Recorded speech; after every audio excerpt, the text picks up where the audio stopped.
नेत्र हे भुवन भास्कर नमो नमो। हे सृष्टि के सिरजनहार दिवाकर नमो नमो। हे सूर्य प्रभाकर नमो नमो।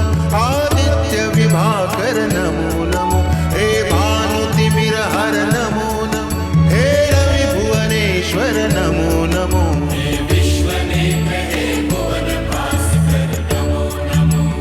नमो नमो। हे सृष्टि के सिरजनहार दिवाकर नमो नमो। ओम सूर्याय नमो नमः। ओम सूर्याय नमो नमः। ओम सूर्याय नमो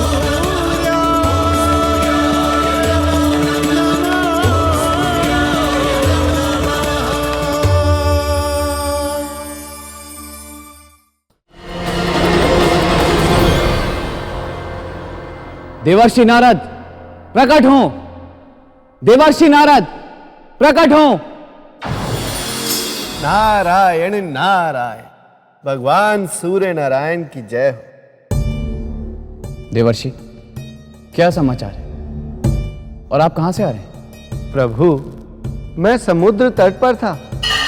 वहां पर्वतराज मंदराचल और नागराज वासुकी पहुंच चुके हैं, किंतु अब तक ना तो देवगण वहां पहुंचे हैं और ना ही असुरगण। इसी कारण मैंने आपका स्मरण किया है देवर्षि। दोनों ही दल एक बार फिर बच्चों की तरह वाद विवाद में पड़ गए हैं। आप इसी समय वहां जाएं और उन्हें शांत कराएं, तभी यह शुभ कार्य आरंभ हो सके। जैसी आपकी आज्ञा प्रभु, मैं अभी जाता हूं। देवर्षि, आप उन्हें अपने साथ ही लेकर जाइए और समुद्र मंथन आरंभ कराइए, वही अच्छा होगा। जैसा आपने कहा प्रभु, वैसा ही होगा। नारायण नारायण।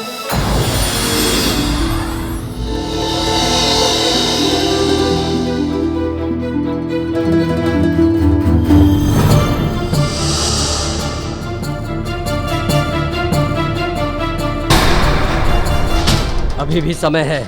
अपने प्राण बचाना चाहते हो तो क्षमा मांग लो।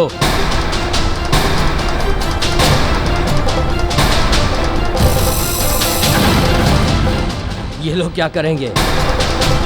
क्षमा तो तुम्हें मांगनी ही होगी और समुद्र तट पर जाकर व्यवस्था भी तुम्ही को ही करनी है।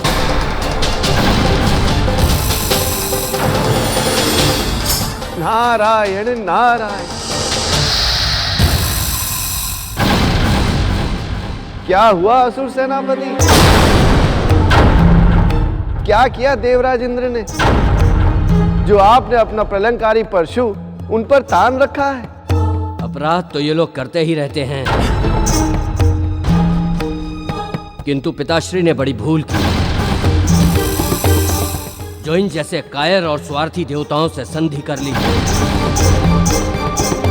एक पल में तो ये लोग गिड़गिड़ाते हैं और दूसरे पल में सर पे चढ़ते हैं। मेरा बस चले ना तो इन लोगों को मैं अपने प्रासाद में सेवक भी ना रखूं।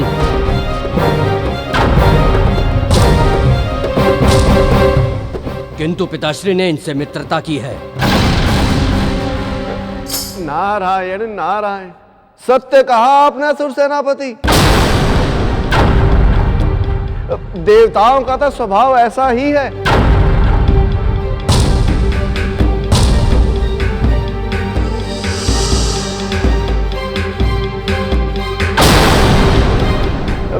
किंतु इस बार इन्होंने ऐसा क्या किया? मेरे पिताश्री स्वर्गाधिपति हैं और ये निकम्मे देवता उनसे प्रार्थना करने आए थे कि हम असुर इन पर कृपा करें तो समुद्र मंथन संभव हो सके। तो इन्हें जाकर वहां देखना चाहिए कि पिताश्री की गरिमा के अनुरूप कार्य हो रहा है या नहीं, लेकिन ये लोग अकड़ दिखा रहे हैं। नारायण नारायण। बस इतनी सी बात, मैं अभी वहीं से आ रहा हूं। वहां तो स्वर्गापति की गरिमा के अनुसार सारी व्यवस्था हुई पड़ी है। बस आप सबके पहुंचने की देर है। फिर तो वहां अमृत ही अमृत दिखाई देगा। नारायण नारायण। किंतु भैया राहु, अमृत के बंटवारे के समय रोष ना करना। जैसे मिलकर समुद्र मंथन कर रहे हैं, वैसे ही अमृत भी बांट लेना।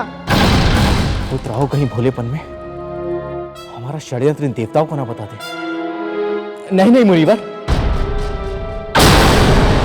हर बात में टंटा ये दुष्ट और कायर देवता ही अड़ाते हैं। हमने जिस दिन इनकी मित्रता स्वीकार की थी, उसी दिन निश्चित कर लिया था कि अमृत में से आधा हिस्सा हम इन्हें देंगे। नारायण नारायण, ये हुई ना सच्ची मित्रता। आप तो वैसे भी अपनी न्यायप्रियता के लिए प्रसिद्ध हैं। किसी के साथ अन्याय थोड़े ही ना होने देंगे आप। किंतु अब विलंब नहीं करना चाहिए। कहीं ऐसा ना हो कि पर्वतराज मंदराचल और नागराज वासुकी आपकी राह देख देख कर अपने घर ना चले जाएं। नारायण नारायण। हाँ, ठीक कहा आपने। चलिए पुत्र राहु, चलो।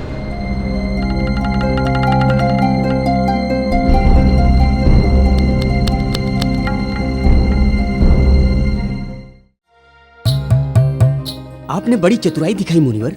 ये मूर्ख सीधी बात समझते ही नहीं। इन्हें मनाने के लिए सदैव उल्टी ही बात करनी पड़ती है। अब आप समुद्र तट पर पहुंचकर भी उल्टी ही बात कीजिएगा इनसे। अर्थात कौन सी उल्टी बात करें हम?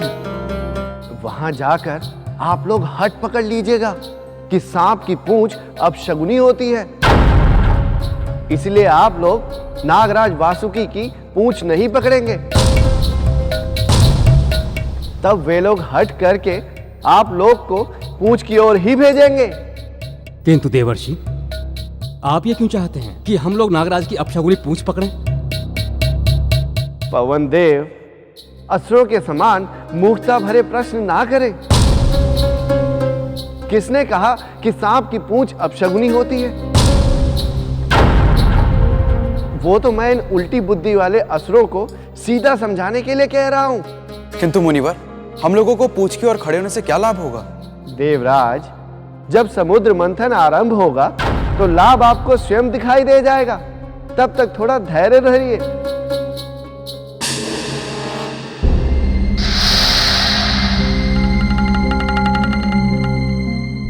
ए चोटी वाले साधु,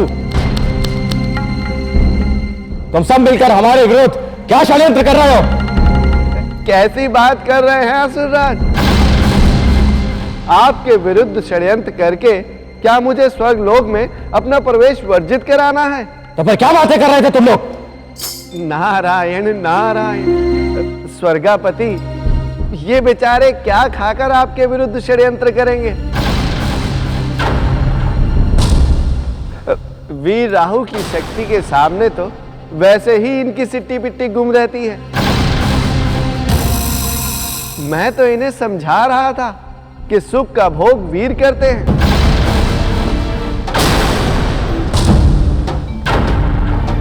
तुम वीर तो हो नहीं, युद्ध में पराजित हो चुके हो।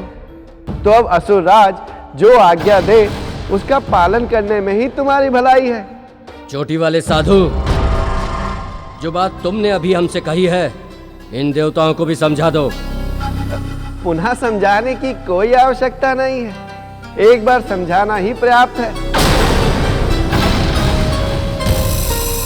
वीर राहु, अब यदि ये लोग कोई भूल करेंगे तो आपका रोष इन्हें सब कुछ समझा देगा। नारायण नारायण।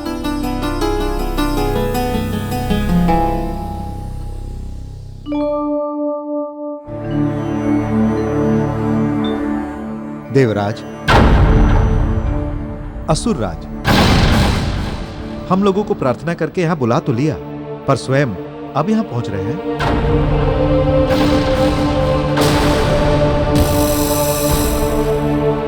लगता है आपको समुद्र मंथन की कोई विशेष उत्सुकता ही नहीं है। नहीं नहीं, हमें राह में कुछ समय लग गया था। तो फिर अब आरंभ करें या अभी भी कुछ और शेष है? नहीं नहीं, आरंभ करते हैं।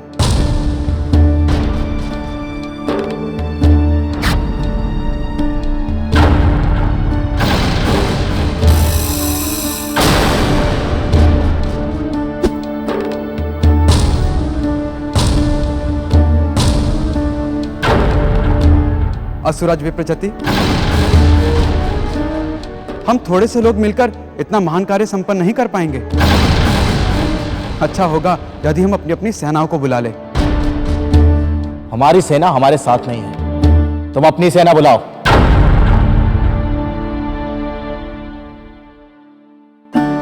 देवसेना, आपकी आवश्यकता है, प्रकट हो।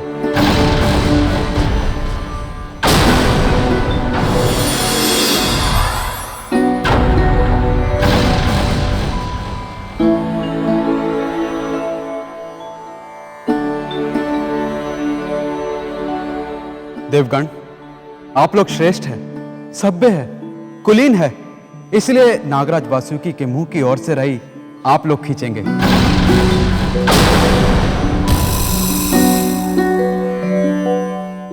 वैसे भी सर्प की पूंछ को अपशगुनी माना जाता रहा है। दुष्ट इंद्र,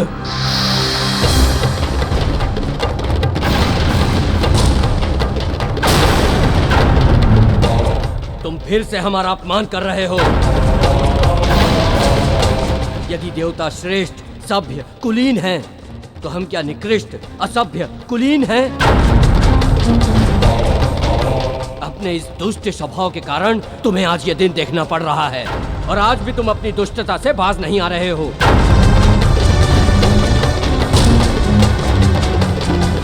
कान खोल कर सुन लो तुम सब लोग, एक भी देवता वासुकी के मुंह की ओर नहीं जाएगा। असुर सेनापति राहु, आप सदैव हर काम में अड़ंगा क्यों डालते रहते हैं? हमें तो लगता है जैसे आप हमसे लड़ने का बहाना ढूंढते हैं। देवगण क्यों जाएंगे पूछ की ओर? इसलिए कि तुम पराजित जाति के हो। स्वर्ग के शासक हम हैं, हमारा अधिकार है श्रेष्ठ स्थान लेने का। आप स्वर्ग के शासक हो गए हैं, किंतु इससे पहले स्वर्ग के शासक हम लोग थे, इसलिए श्रेष्ठ स्थान पर पहला अधिकार हमारा है। मैं ये सब निरर्थक बातें नहीं जानता।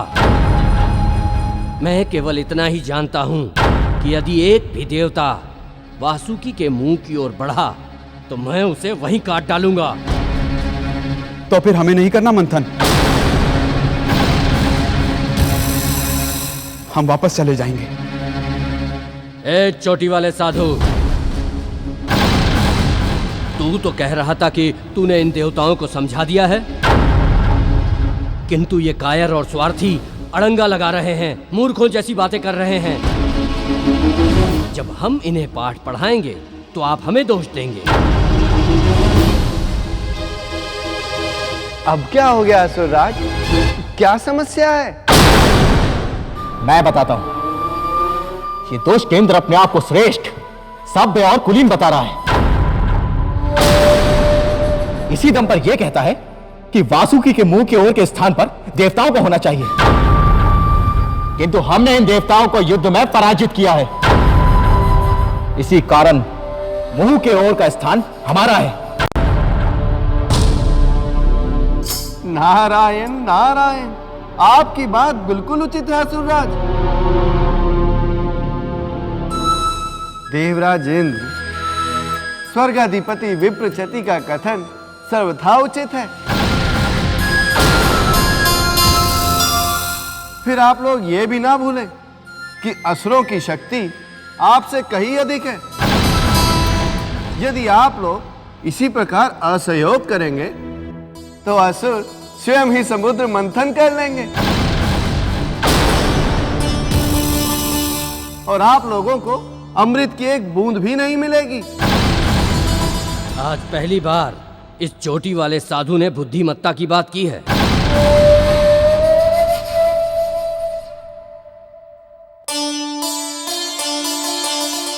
देवगण, देवऋषि नारद का कथन कड़वा है किंतु उचित है। हम लोगों को नागराज वासुकी के पूछ की ओर ही स्थान ग्रहण करना होगा। जाइए।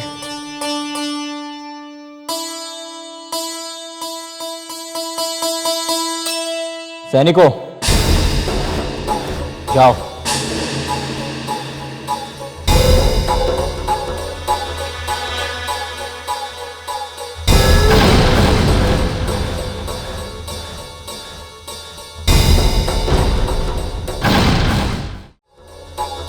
देवराज, स्वर्गाधिपति विप्रचति से पूछ लीजिए, यदि इनकी आज्ञा मिल जाए तो समुद्र मंथन का कार्य प्रारंभ कीजिए। असुराज विप्रचति, यदि आपकी अनुमति हो तो यह आयोजन प्रारंभ किया जाए। आप इस प्रकार शिष्टता से बात करें तो हम कभी भी किसी शुभ कार्य में बाधा नहीं अड़ाएंगे। समुद्र मंथन प्रारंभ किया जाए।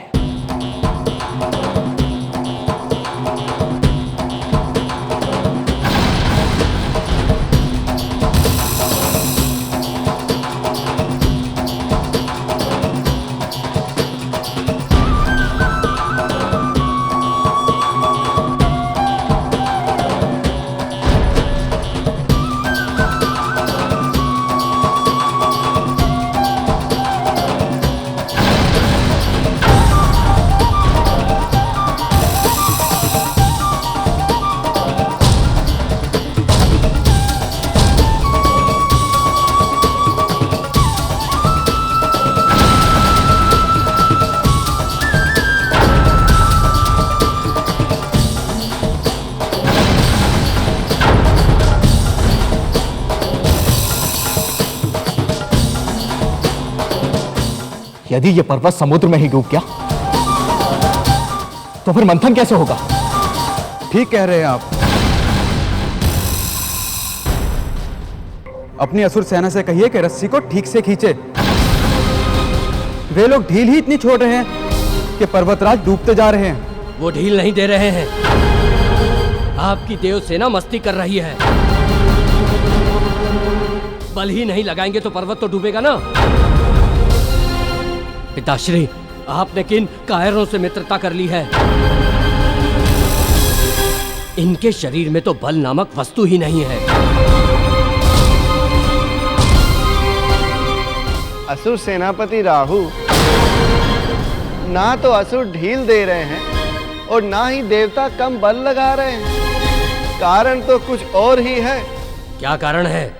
कारण ये है कि मथनी के नीचे आधार तो है ही नहीं।